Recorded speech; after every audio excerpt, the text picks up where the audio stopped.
This podcast is brought to you by Craft Beer and Brewing Magazine for those that love to make and drink great beer. To learn more or to subscribe, visit beerandbrewing.com or find us on social media at Craft Beer Brew.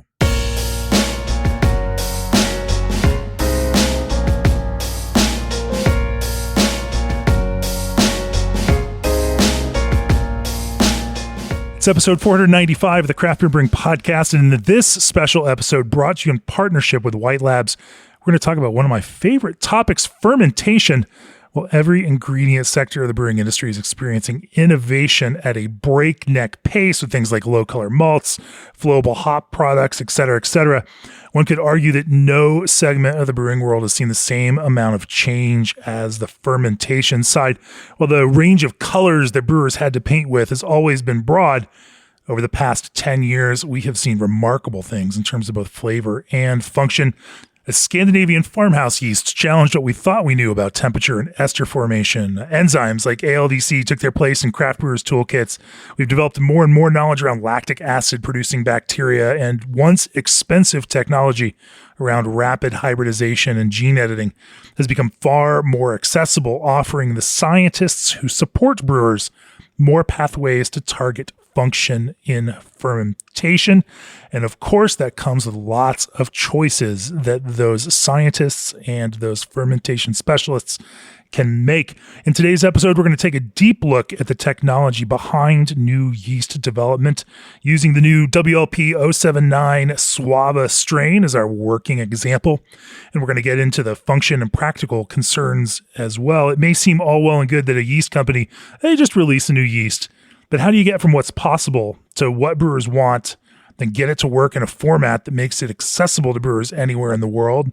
Then how exactly does that feedback loop work as brewers experiment and figure out how to optimize around this new tool?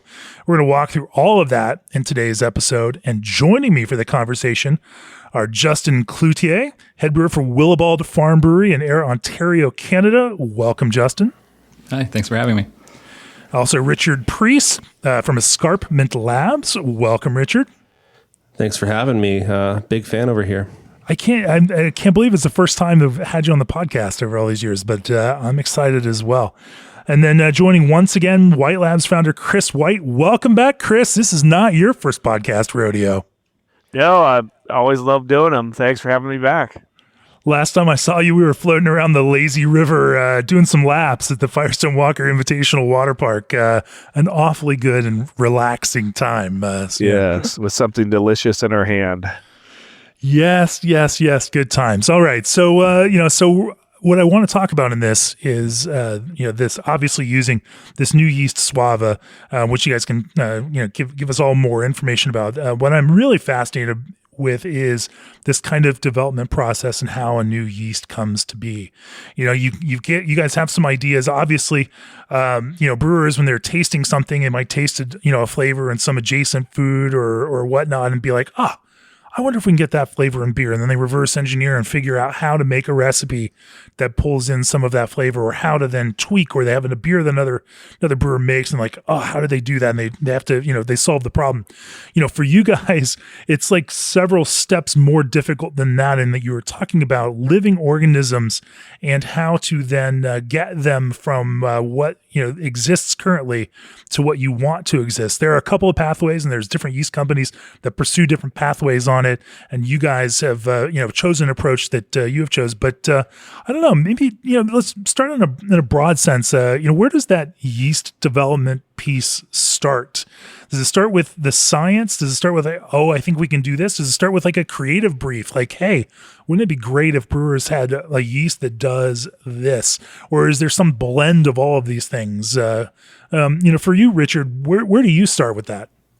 I would say it's maybe a little bit closer to like the creative brief type of concept, where maybe not necessarily a creative brief, although these often do end up becoming somewhat creative products. But usually some kind of stated or latent desire from our customers. So It might be that they're looking for more flavor. They're looking for, a new option for a certain popular beer style. And they may not be able to explicitly, define exactly what they want, but we will get hints of, where the market is looking for new innovation or where it's heading. And we do our best to try to, listen to, all the brewers and read between the lines and then use that to inform how we do our development. So certainly a lot of the focus for us for yeast development over the last few years has focused a lot on flavor and then a lot on efficiency as well, being two things that I think should be important to every craft brewer. That's 100% true. You've got both of the, that kind of flavor and content, but also that kind of function and, how well it operates. Chris, as you guys are thinking about yeast, because the world of yeast and the world of yeast that can actually ferment beer is just almost infinitely broad. And yet, those yeasts that brewers through brewing traditions, whether that's English or German or European or, Scandinavian or now even Californian, some of these things that, brewers tend to be attracted to because they work in specific ways, drive a lot of, where that product goes. But for you guys, you also can look at, we have something the brewers like, and they like this part of it, but they wish it also did this. How do you then go from some of those ideas into, pursuing new yeasts themselves? Well, I think it gets a little compartmentalized by styles, because usually what happens is a style is either reborn or new interest in or created, and maybe historically that was by different regions, different cities, different areas, and now it's sort of just by interests. And so that sort of narrows the focus a little bit. It might have been saisons at one time, and then and we can go on in IPAs, and everything was innovative at some point, and to some new customer. But now, the currently still is a lot of this conversation is about hazy, juicy, thiol forward beers. And so in this particular example, you listen to what people are looking for in terms of flavor compounds, fermentation, as you said, flavor and function, very important. And you may be able to find things that have already gone through selection by brewers and changes, or now there are new possibilities to create new strains, either through GMO techniques or non-GMO techniques.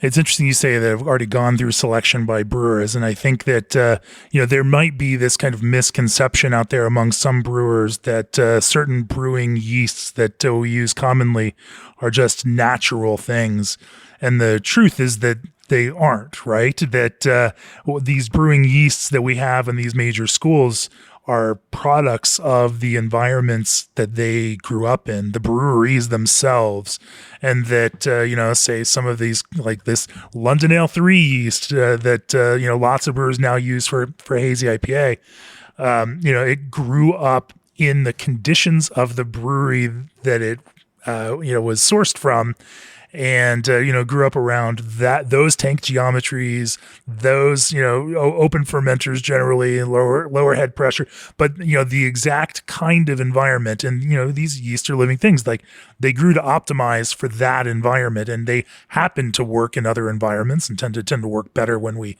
mimic some of those other environments. And there are other things that we can, but Richard, these are like, this was its own kind of development process. They were just developed over decades and sometimes century plus in specific breweries. For sure. And I mean, there's been a lot of great research on this topic that we can sort of stand on. And I'll give full credit to Chris and his team. They collaborated with Kevin Verstreppen lab at University of Leuven back in 2016 and really did the first big survey of yeast genetics for brewing yeast, and demonstrated quite clearly that most of the brewing yeasts we work with are in the same family and quite domesticated and have these signatures of geographical origin as well, right? There's Belgian and British and American subfamilies even of brewing yeast that, are shaped by, humans literally brewing and passing yeast from, location to location. Yes, and those strains that we're talking about now were built on older strains, right? So this adaptive change, this change has happened over long periods of time to when brewers started reusing yeast. But even before that, I just think it's fascinating. The history of this is so old, and innovation is so old. But the first physical evidence of fermented beverages is around 9,000 years ago in China. There's probably evidence they could find in Europe, but it's probably all been destroyed in wars and things. But people were drinking these beverages for a long time. So something was innovative, right? And then I don't know, in the 70s, Miller Lite was innovative. IPAs were innovative to people in 2008 and were drinking them for the first time. And then we moved through these different cycles. But these strains that are doing this were built on older strains, and those strains were built on older strains.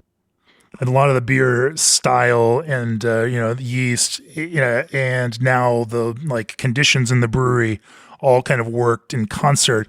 These days, as you start thinking about yeast strains, they have to work in lots of different kinds of, tank geometries.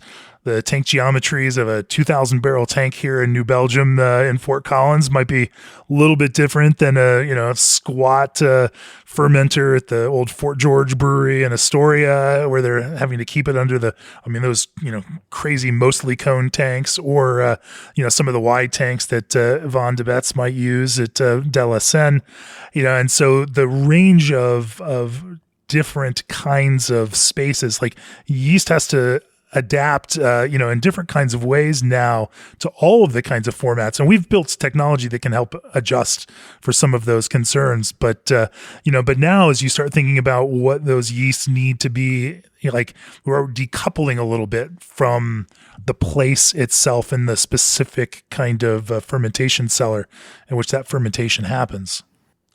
And that's one of the cool things about, the yeast that we work with, is that it actually can adapt quite quickly, and you can sort of mold it to its environment and make really tangible changes within, surprisingly few generations. You can get real genetic mutations within 15 or so generations, and, really foundational changes if you're up at 40, 50 generations. And, that's something we do in the lab, but even in breweries, I'll just give one anecdote. I went out and did a tour at Fuller's earlier this year, and discovered that what a lot of brewers call the Fuller's strain is an older version of what they're using now, because they switched over from open fermenters to conical tanks, and they actually had to adapt their yeast to settle out better and be croppable in the conical tanks. So even in those traditional breweries, you're still seeing this kind of evolution of yeast being employed.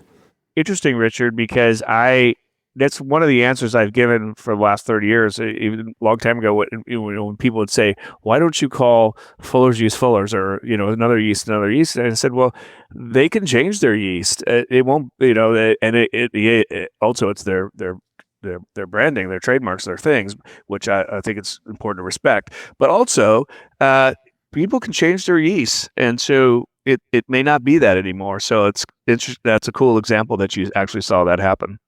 Oh, and we've seen that all over the place. Belgian brewers that all of a sudden, their brewery was bought by, one of the larger breweries around there, and they cut off access to yeast, and the whole brewery pivots. I had a great conversation with Chris at Dodola about that. And so, you're right. There's these things move, and yet at the same time, there are also brewers like Grimm in New York City where they started off with a London Ale 3 strain, and now, last I heard, they were 250-ish generations in, and same kind of thing. The yeast has settled into the environment and become their thing, and now it's their yeast, and that's also a fantastic kind of way to move forward. But I'm curious about this process now. That's the old way, over generations and generations in the same kinds of tanks.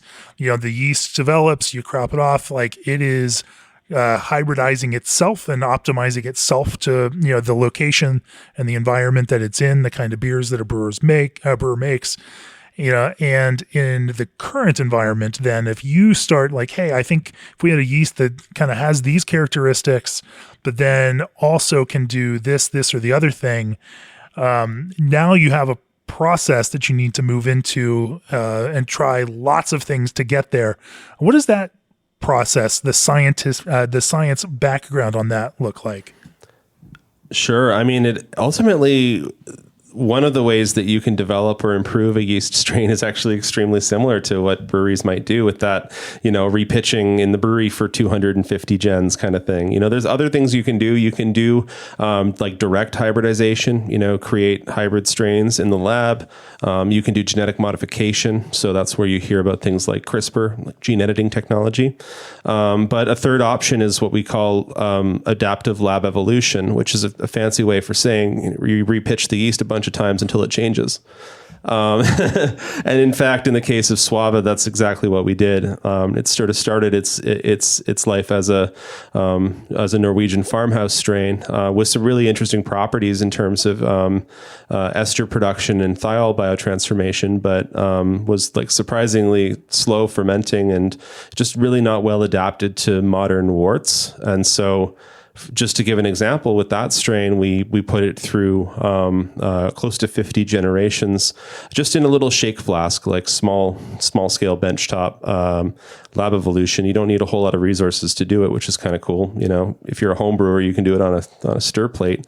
But basically, growing it up for a bunch of generations, we actually made a wort that was quite limited in nutrients, but we added a product called Phantasm to the wort, which is this New Zealand Sauvignon Blanc grape pomace powder that's like super rich in the thiol precursors, because what we wanted to do was adapt this yeast to be more efficient at fermenting regular, modern beer worts, but we didn't want to lose that thiol biotransformation trait. So we thought, okay, let's make it dependent on that thiol release process. So carried it through, I think it was, between 45 and 50 generations of lab evolution. So basically just, growing it in a shake flask over and over and over, re-inoculating it until we started to see it growing faster in that environment. That's usually a good signal that it's actually adapted.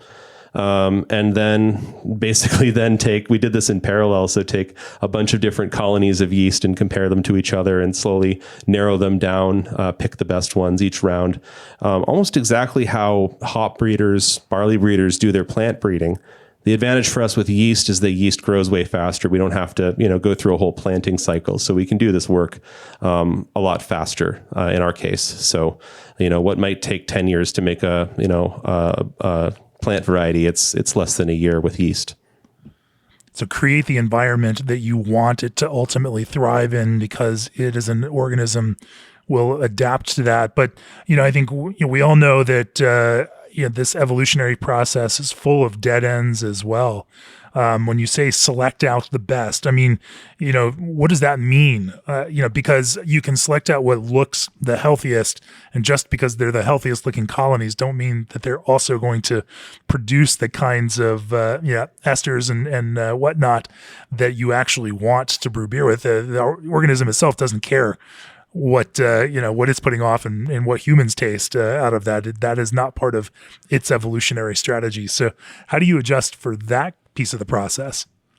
You have to screen, you have to cast a wide net. Unfortunately, that's one of the limitations with the lab evolution or any evolution, is that it's random. We have to always keep that in mind. Genetic mutation biology is a product of pure randomness, and every so often something random happens that is special and gives that organism a competitive advantage, and lets it grow faster or outcompete other things in its environment. So we're relying on totally random mutation, and you're right. Like what works in that specific environment may then not work in a different environment, right? So then you have to do the screening, and that's really where the cost always ends up for any kind of yeast development is, okay, we've made like 40 new strains, but now we have to see which one can actually make good beer. And that has a lot of cost in terms of time and money. You have to go make beer. You have to ultimately, for us, like the number one most important data point is the sensory analysis. It has to taste good. If a yeast is the fastest yeast under the sun, but it tastes like crap, then it's never going to pass, right? So sensory analysis and a whole lot of screening, really comes into play anytime we're trying to develop a new yeast. Yeah, and that selection process is really the key, right? Like brewers were doing it by finding the right yeast to repitch. That was selection, right? And dumping things that they didn't want. And that was that long, gradual, maybe took a century to develop, to create the right environment for lager yeast, to sort of, to force that to happen. And then other changes. So in some applications, it's a robot that you use to do selection processes. And then you see that at Carlsberg still today in the old yeast labs, as they're trying to select things for, especially for life sciences. In our little brewing labs, we can do exactly what Richard talked about, like we can do fermentations, trial fermentations. Okay, what ferments? Then scale it up. What tastes good? Do 5 or 10 things versus thousands. So it depends how you want to build it, and how specialized you want to be. Like the early stuff we would do was for flocculation, trying to take yeast to become more flocculent, and that's a little easier to do than its more complex genetics of flavor or fermentation performance. So, talk to me a little bit about the decision to take this route. There are, obviously CRISPR and gene editing methods of trying to impart an existing yeast some of these traits that you might be looking for. And I don't want to get into arguments about right or wrong. I don't think that, morality figures into this as much as a practical kind of approach.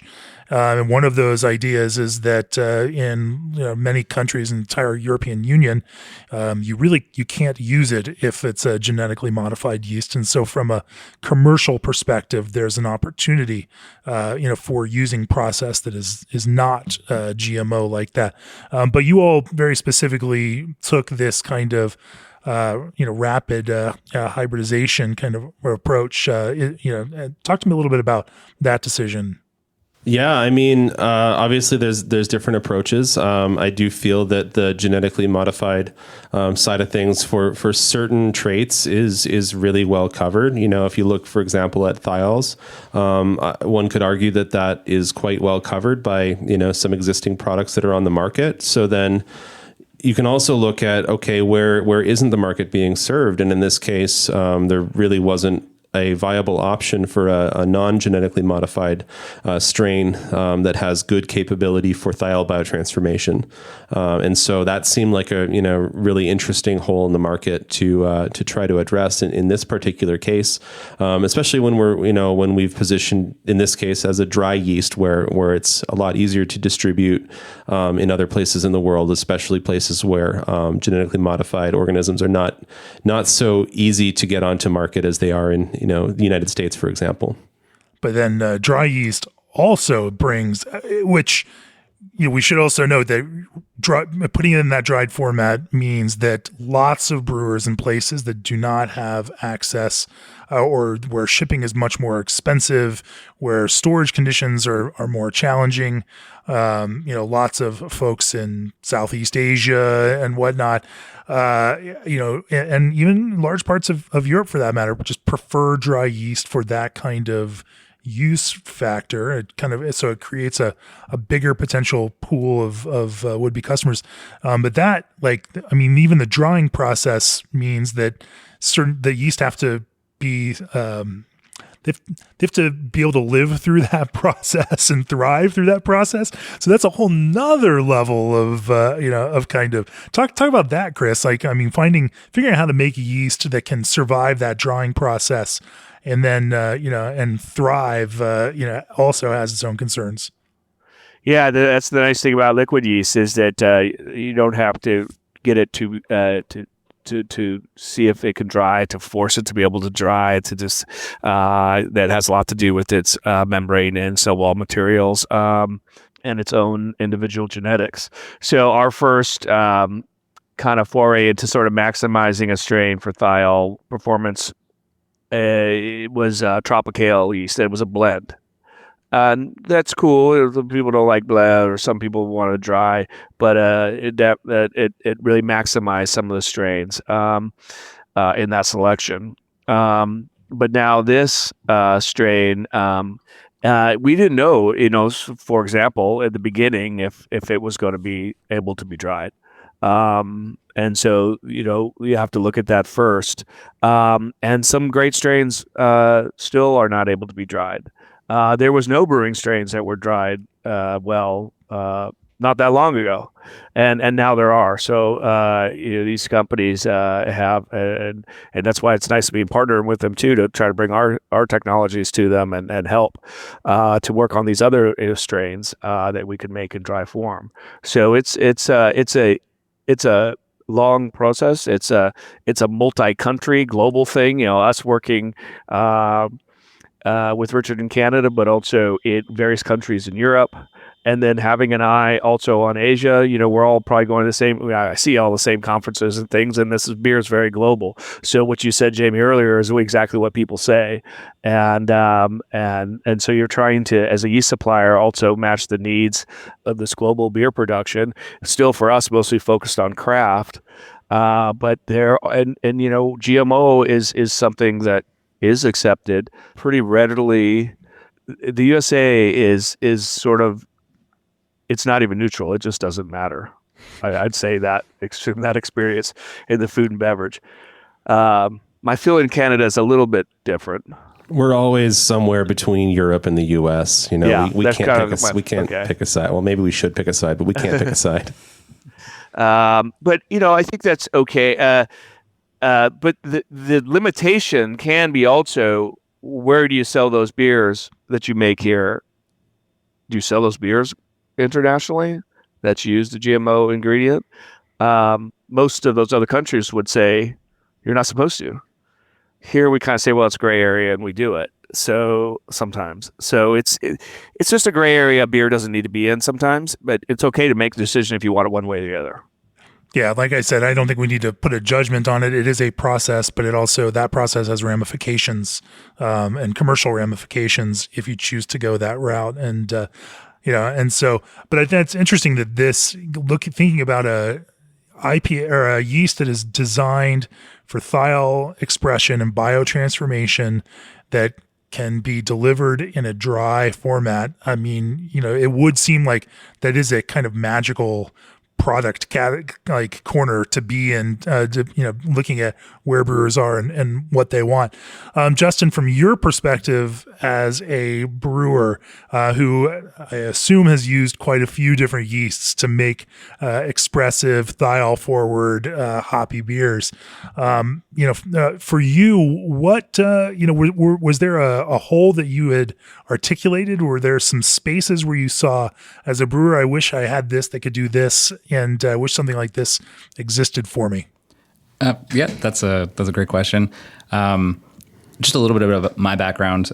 Before I was at Willibald, I actually worked for Richard, and I did a couple different projects here, but one of them was getting to do some R&D on actually the original strain, and I was lucky enough to brew a hazy IPA like I did at many other breweries before, and experiencing that strain the way it was really cool. As it was fermenting, it was really, really expressive. It was really, really neat to see this yeast. There were frustrations in its original form, hence all the work that Richard and his team did. But I could see the potential there. What were the frustrations? So very expressive. I was so ready to drink that beer as it was fermenting, but it was a little slow. It was steadily fermenting, but it was just keeping at that steady pace, working away slowly. Full disclosure, we were doing a little internal competition. I wanted to win that competition. It wasn't ready in time.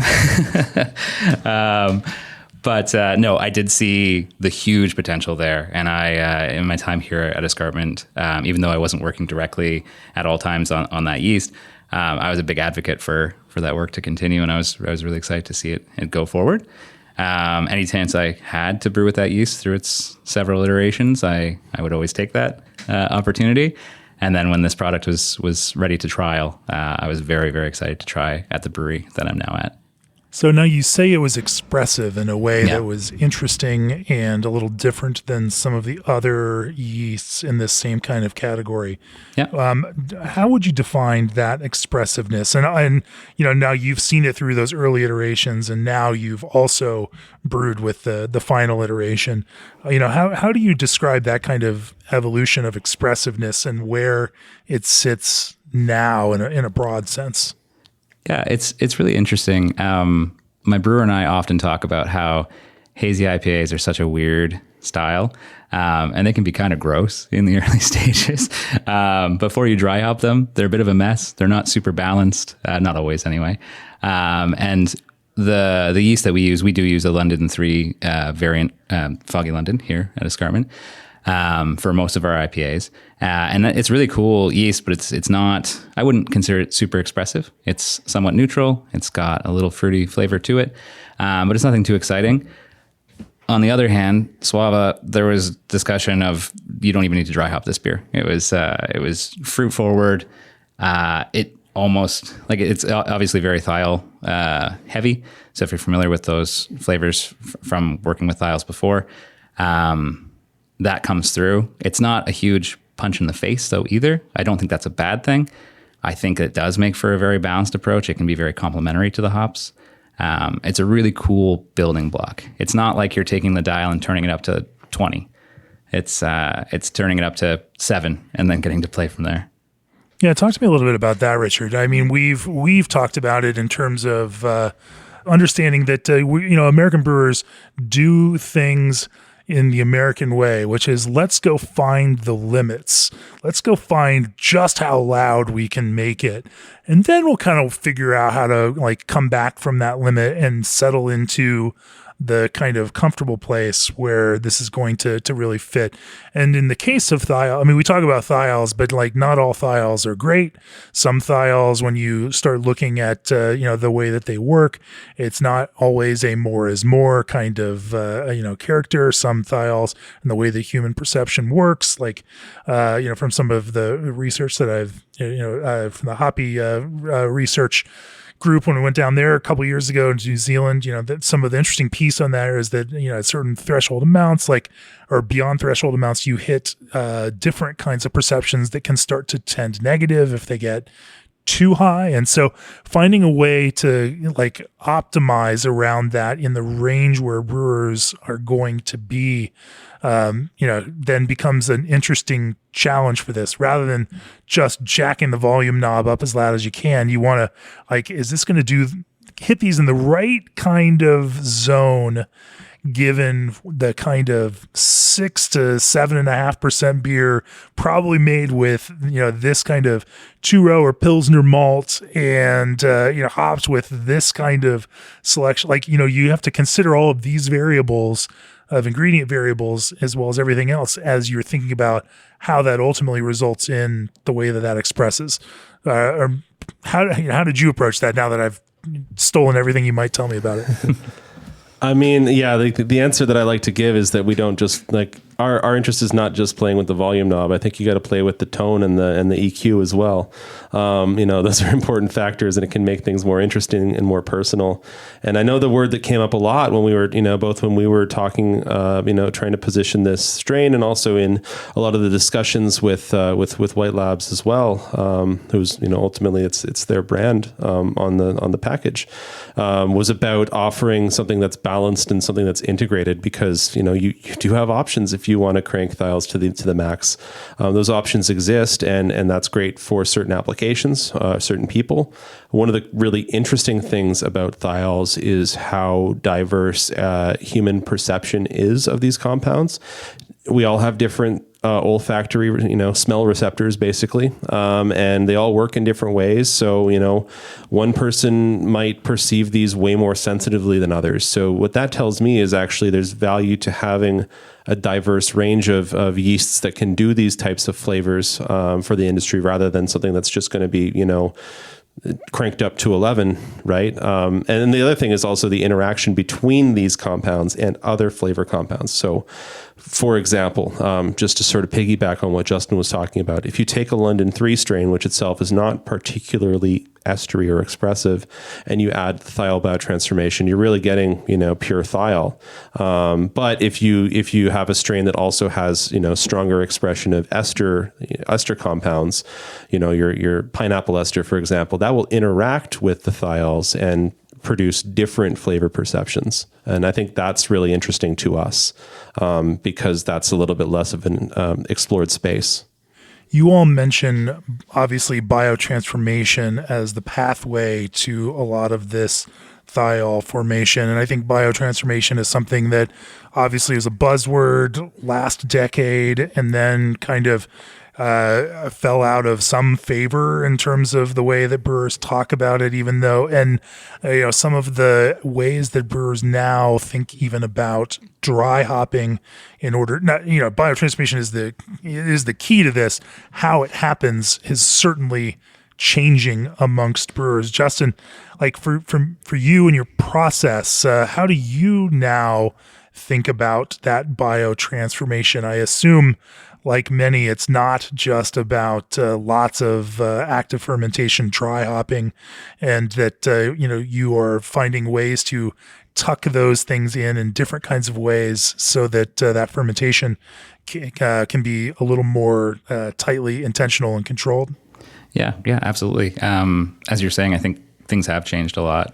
Even when I was doing some of the early trial batches with this strain, the way I was brewing IPAs back then versus now has changed a little bit.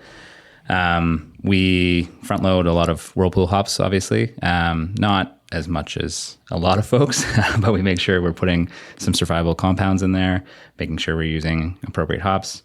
Getting appropriate hops. What are appropriate hops? Oh, the ones we like, all proprietary, of course, or what we have too much of, as it goes. But no, like anything, I think it's experience. Like you try. There you go. Yeah. So not necessarily those ones. So very funny enough, the beer Richard was just showing there. Sorry for those folks that couldn't see it. Was one of our core beers from before my time there, which I would say is a very approachable, easy drinking IPA. When I was working on trialing this strain here at Escarpment, I was trying to get as much biotransformation, as much thiol expression as I possibly could out of that yeast. Selfishly, I was almost doing the opposite at Willowbold. I was really curious what a more neutral version of that would be. And I was very pleasantly surprised at that. I think there's potential for very easy, balanced beer that has a really nice thiol note to go along and complement, but then you can always obviously turn those up too. Anyway, going back to your question. Sorry about that. We front load a lot of whirlpool hops. What's a lot for you? So we go up to, so we do 10 barrel batches. We do up to 10 kilos in a batch for big beers. But as little as 5 kilos, full bag, into the whirlpool. We do tend to use a lot of high alpha, hops. On this particular one, we did Amarillo. That is not the case. That's, it was a fun one though. And then we don't dry hop until terminal. So we're focused on, getting lots of turns out of our small brew house. We let the beer get all the way to stable FG. We do diacetyl test to make sure we're all good. Harvest the yeast, do a very small cold crash down to 60 Fahrenheit, and then dry hop from there. And so in this case, it was into a 10 barrel batch. I think we did, gotta think about that. I think 15, 20 kilos. My units everywhere here, 3-4 bags. So that biotransformation is happening from those whirlpool edition hops. Yeah. Are you cooling that whirlpool or taking other steps to kind of hold on to some of those volatile compounds? Very good point. Yeah, we cool pool most of our IPAs. It's a bit of a pain in the butt, but we've got a nice little process, tidy process. We get down to about 85 C on average. That kind of seems to be our sweet spot, but we'll adjust that depending on what we're looking to get out of that beer. How much, we all know that malt also has plenty of thiol precursors in itself, not the free thiols that a lot of the New Zealand hops capture. But that biotransformation process is that process of unlocking those thiol precursors and turning them into free thiols. And so, how much have you found that malt choice plays into some of this thiol expression, or is it just such low impact relative to that in the hops that that it doesn't play a major role? That's interesting. I think again, most of my turns on that case were here at Escarpment, and we did see a difference for sure. Different setting in the brewery. We're a little bit more tied in our ways. We're bulk ordering big chunks of malt, so we can't always be quite as selective for fun projects. But at the same time, like, I do think there is a noticeable difference, and if you're looking to adjust those dials, you can certainly do that. Again, I don't think they're massive adjustments, but it all comes into play. It does depend on the yeast and just like the genetic machinery that's present. So, for an example, for Suava, it really is geared more toward, there's two types of thiol biotransformation. Without getting too in the weeds here, it can act on cysteine. Get in the weeds. We love the weeds here. Okay. It's bound up by two different amino acids that make it flavorless.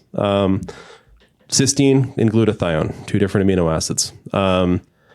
A yeast like Suava, that's heavily using the IRC7 enzyme, which is sort of the native yeast thiol release enzyme, will act mostly on cysteine-bound precursors. So you don't have a lot of those in malt. You do have those in hops. You do have those in fruit, like grapes and things like that. A lot of cysteine-bound thiols. So a yeast like Suava will act on that. Some yeasts do have the ability to act on the glutathione-bound thiols, which you do find in malt. Malt has these bound precursors. So there's the engineered yeasts. If they have the enzyme come over from bacteria, they can act on the glutathione-bound thiols. And then, in fact, some lager yeasts are actually surprisingly decent at this capability as well. And you can get some release of thiols from glutathione-bound thiols by lager yeasts. So, lager yeasts are actually kind of interesting, naturally often can be pretty good at thiol biotransformation, depending on the malt. And in general, with malts, the lighter, less kilned, the malt, the more of those precursors you're going to preserve. So, a Pilsner malt, something super light, will probably have more thiol precursors than like a Vienna malt. Sure, those lager yeasts love making sulfur and all of its various forms, including some of these thiols. Yeah. The classic example I'll give is the best malts Heidelberg. For whatever reason, you pair that with a Kolsch yeast or a lager yeast with some thiol transformation capabilities, and you get this really cool like grape note that I assume is a thiol. I actually haven't measured that.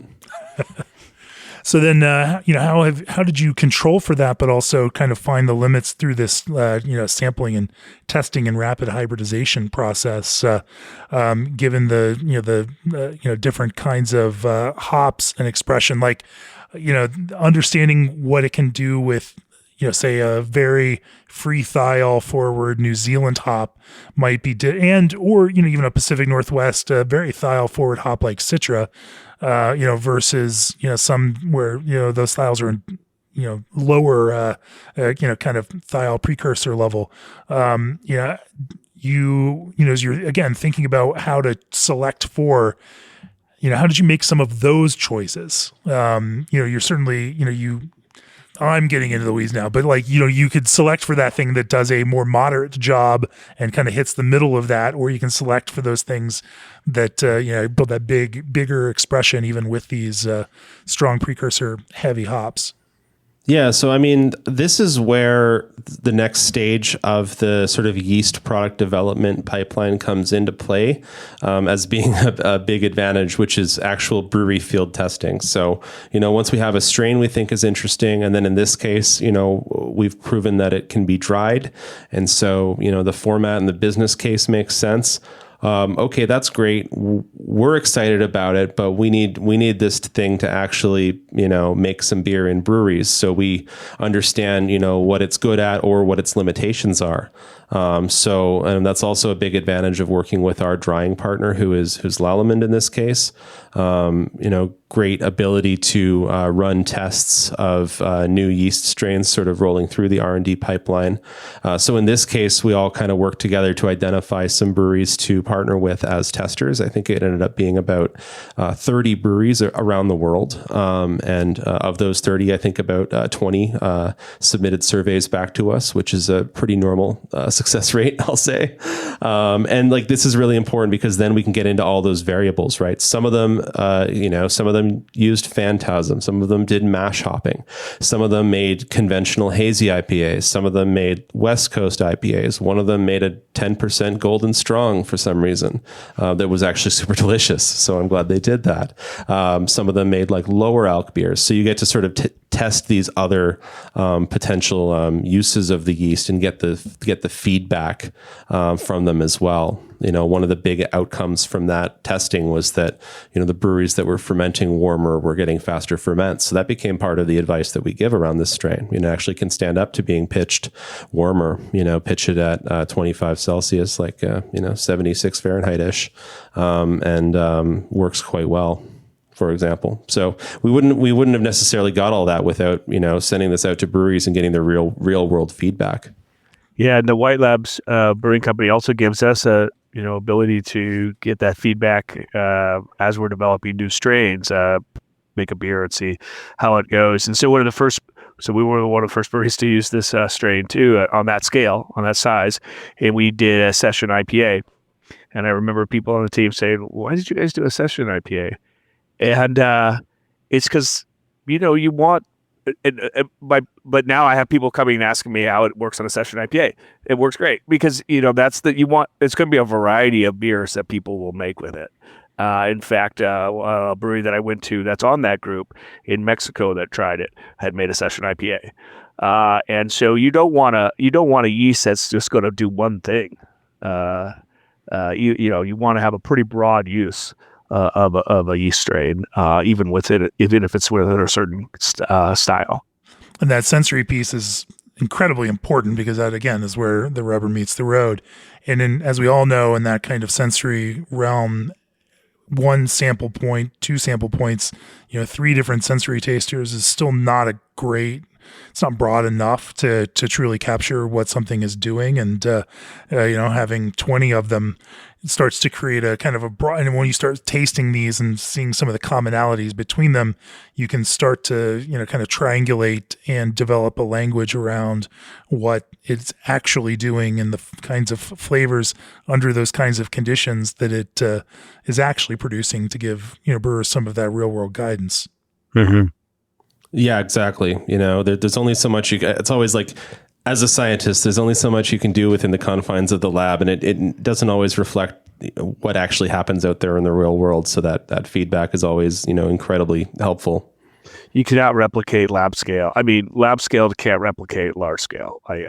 You can do all sorts of lab scale. We do lots of lab scale stuff, but if you go to 20 liter sizes, homebrew 5-gallon sizes, you get a more real result, but you still don't have a 10, you get a 10 barrel, 20 barrel, 50 barrel size. You really can now replicate the conditions of the industry and get the real results.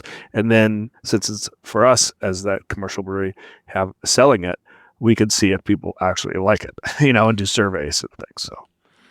What, in a broader aggregate sense, what are some of the things, you mentioned that warmer temperature fermentation was one of the things you learned from some of that, demoing, sampling process. Are there other things that you all noticed or discovered about the yeast and the way brewers use it in terms of,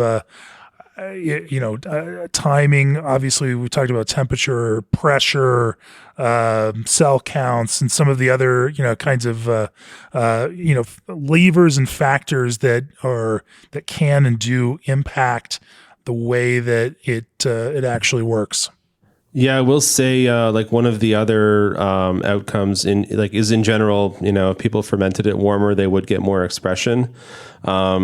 and, you know, without some of the sometimes negative consequences that you do see with some of these farmhouse yeasts like Kveik. So, you know, often I will say one of the limitations of you know, regular Kveik yeast is that if you ferment hot, you often end up with a really low pH and, you know, kind of acidic flavor.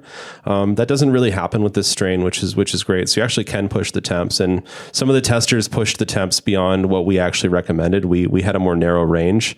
I think it topped out around, you know, 30C, but I know that there was a beer that was available during CBC, brewed by Victory, and I'm pretty sure they pushed it above that in the temp.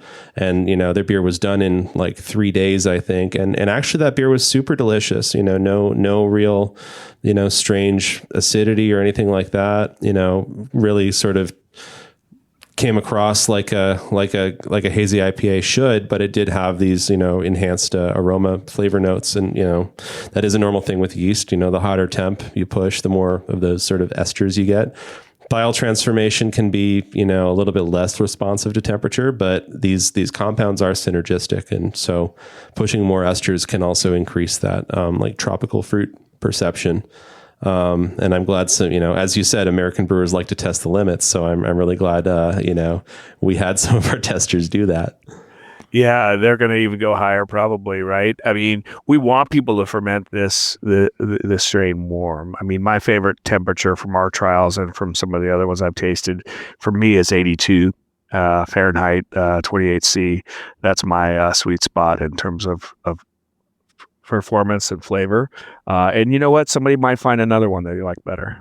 But we talk about that ester production, you know, and I assume, you know, this is producing esters that you find complementary to some of the, you know, tropical hop flavors.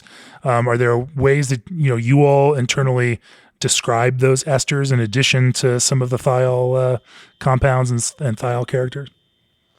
Yeah, I mean, this strain's kind of interesting because it makes everything. I know some strains are really like you think of like a Hefeweizen strain, and that's a one-trick pony for banana. This strain actually does a little bit of everything. So it does make some banana ester. It does make we call that isoamyl acetate. Does make ethyl hexanoate, which you know we always call like that's like the pineapple ester.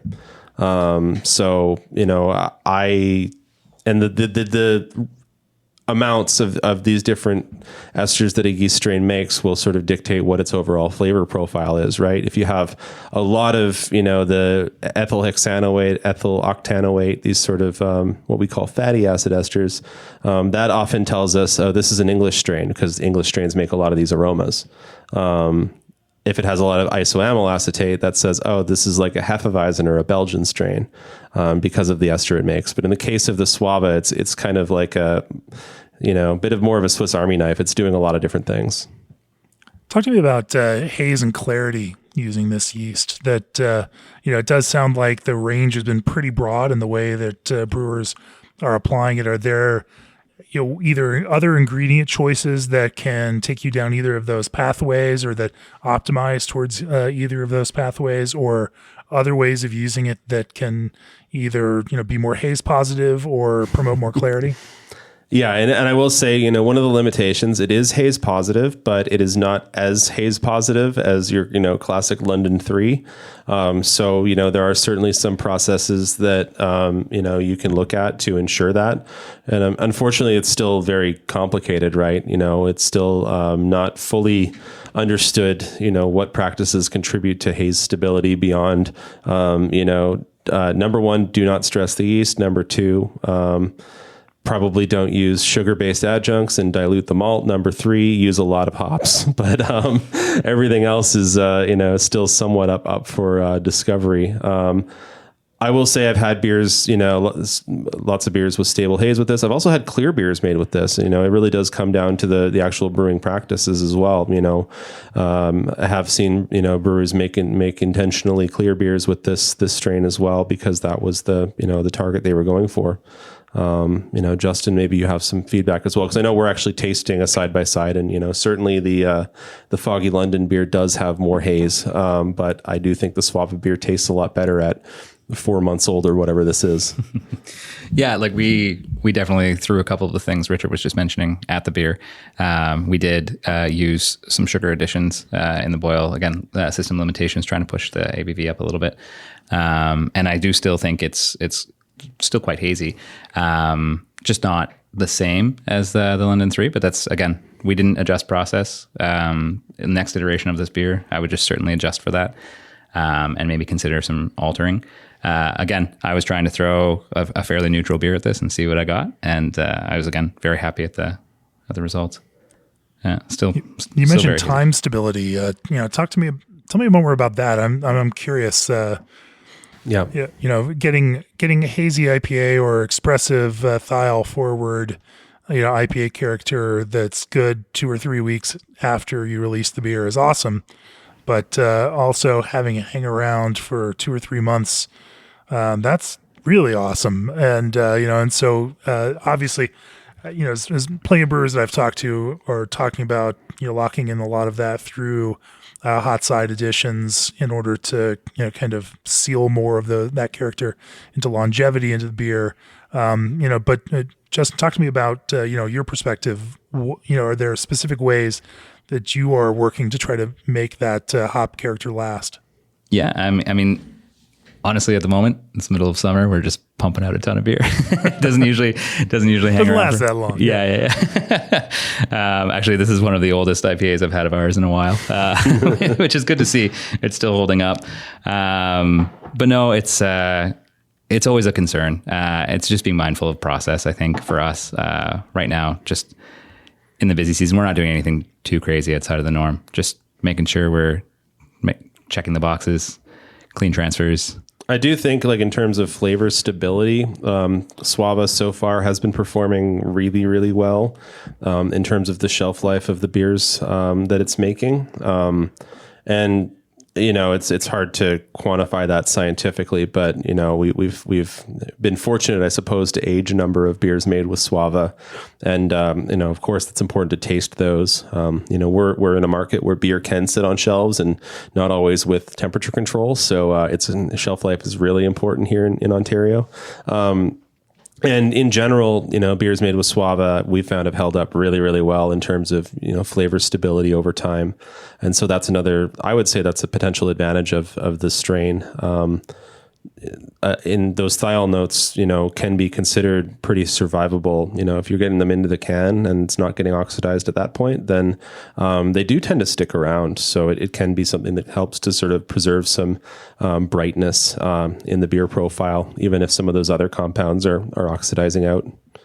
Anything else? Any other interesting notes that you all have learned from brewers test brewing with this in different parts of the world and different kinds of beer styles? Expressive it keeps coming up, and it came up in this podcast too, conversation. So more dry, from some of the things I've seen, people that I've seen, and it might also help with that temperature and this complex strain. So I think those are things that make it have some portability into other kinds of beers too, and strains. If it's expressive and dry, I'd be excited to see what other things people do with it. So, Chris, this is an interesting one in that it's a project that you all partnered with Richard and Escarpment Labs on, and then you've also partnered with Lallemand as to produce the dry yeast. It's a cool kind of three-way collaborative process that you don't often see necessarily in the world of yeast. Obviously craft brewers are collaborative, but you get into this yeast space and it's not as common to see, maybe you have two companies, collaborating together. Seeing three collaborate together on something like this is incredibly unusual. Talk about the kind of, push behind that and why this project has as many partners as it does, and what that means for you all, in a broader sense. Well, I think building collaborations is always great, but it doesn't always practically work, But I've been looking for that from the beginning of White Labs. And Lallemand was one of those companies that would appreciate it. And our teams worked good together. We helped them develop Cervomyces in the early 2000s, and we were exclusively the one selling it for a long time, and now other people do, to find a zinc solution on the hot side that was stable. And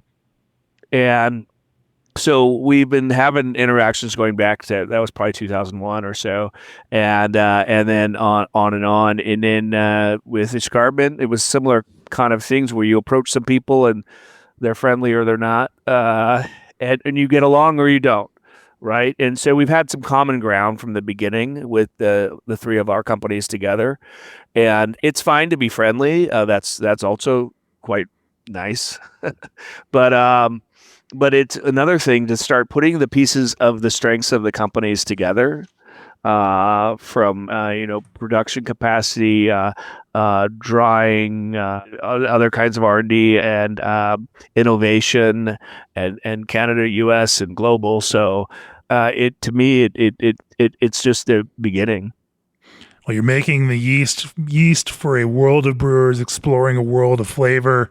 The collaboration itself crosses Europe, Canada, United States, and obviously the intended brewers that will be brewing with this will be everywhere in the world using this yeast that is designed to go wherever they are and make the kinds of beers that they want to make, no matter where they might be on the planet. Well, it's a cool idea, and it obviously speaks to that craft kind of core competency of collaboration at the same time. Are there any kind of thoughts that you have for brewers going out there and thinking about making their own beers in the future with Suava? And Justin, maybe you can kick off a thought, any kind of advice that you'd give to brewers considering jumping down this rabbit hole.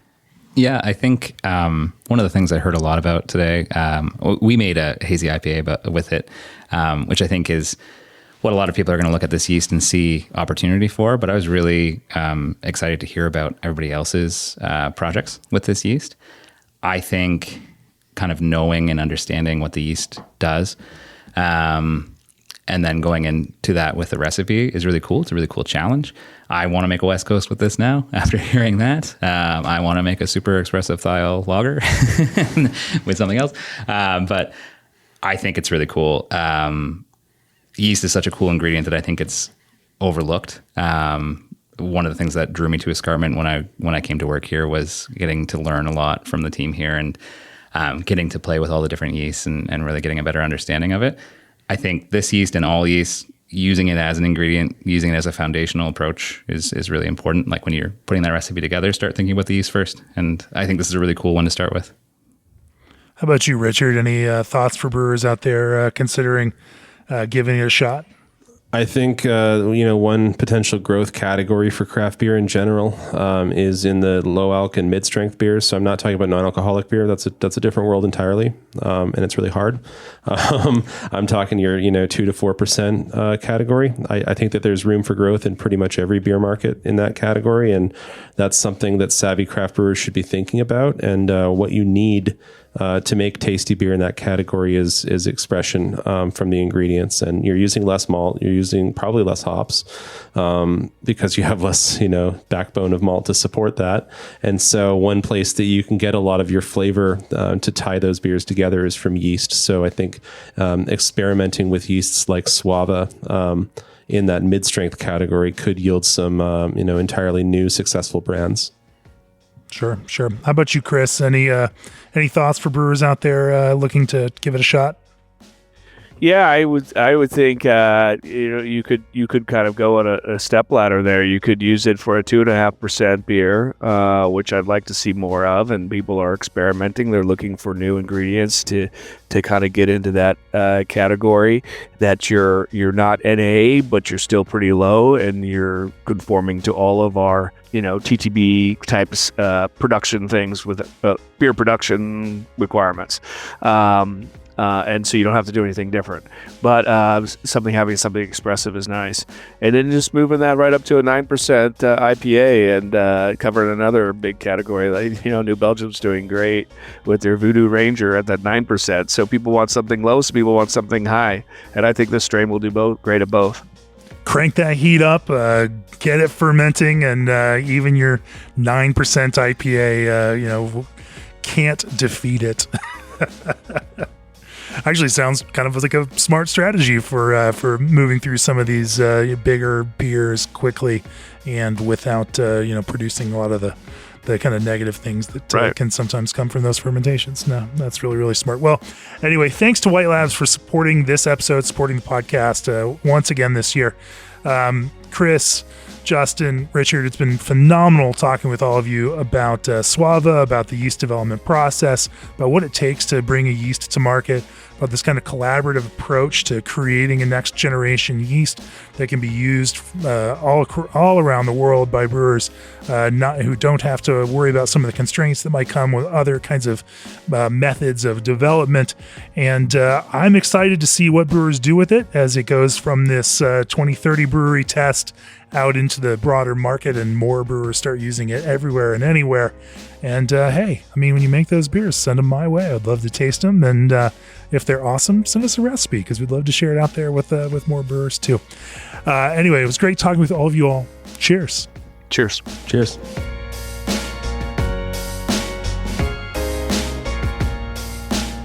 This podcast has been brought to you by Craft Beer and Brewing Magazine for those who love to make and drink great beer.